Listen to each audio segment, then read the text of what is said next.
Bon, eh bien, bonjour. Ce que je vous présente aujourd'hui ne ressemble pas du tout à ce que je fais habituellement. Je vous avais annoncé précédemment une série d'anti-peintures. Enfin, je les ai appelées comme ça, peinture à contre-emploi, appelées les marginaux. Donc, en voici donc les premiers éléments.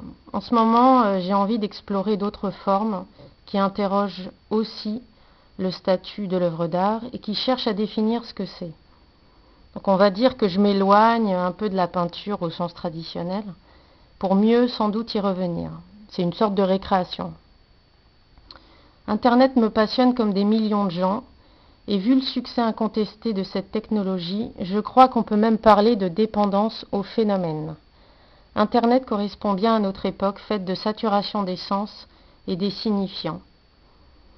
Alors c'est à la fois une immense interrogation sur son évolution et un formidable créateur de liens sociaux.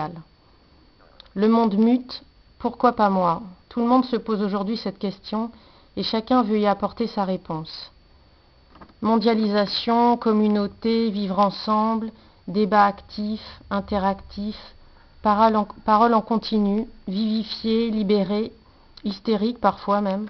Internet est un puits incroyablement riche de matière à penser, un diffuseur infini d'idées, de mots, de pensées morcelées.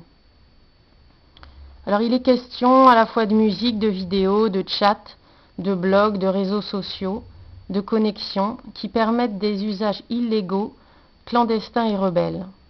Donc on peut dire effectivement qu'Internet est une zone autonome temporaire, en ce sens qu'elle remet en cause l'ordre social. Donc en fait on pourrait ajouter on pourrait dire que l'art c'est un peu ça aussi. On pourrait donner une définition de l'art avec ce terme-là, ou du moins de la créativité ou de l'incandescence à exploiter. Alors ce sont des millions de flux d'informations et de commentaires que nous avons à disposition à chaque connexion. Je suis donc partie de ce constat, de cette idée du fil d'information pour faire ces grands papiers que vous voyez.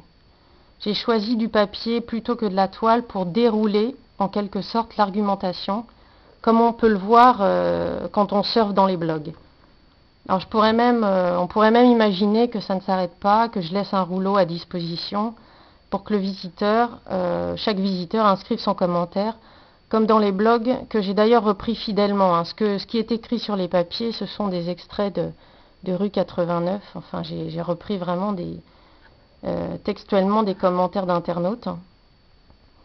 Et nous sommes effectivement dans l'ère du commentaire, au-delà même de l'information.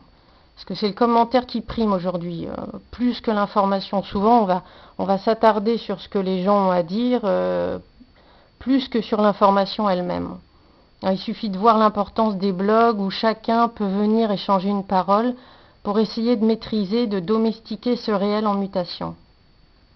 Alors moi, je les appelle effectivement les peintures à contre-emploi, car la peinture se doit de montrer et non pas de commenter. Nous ne sommes plus, je pense, dans le commentaire de l'histoire de l'art. On est dans autre chose. Et l'idée ici, c'est de proposer une réflexion sur le sujet de la peinture face à ce monde en marche forcée. En peignant des corps en morceaux, je disais, c'est pas l'image du corps, mais le corps lui-même énuméré. Et là, c'est un peu pareil en fait. Ce n'est pas l'information qui est représentée, mais les commentaires eux-mêmes énumérés, des bribes de pensée morcelées qui jaillissent souterrainement dans cette zone autonome temporaire que sont à la fois Internet et la page blanche.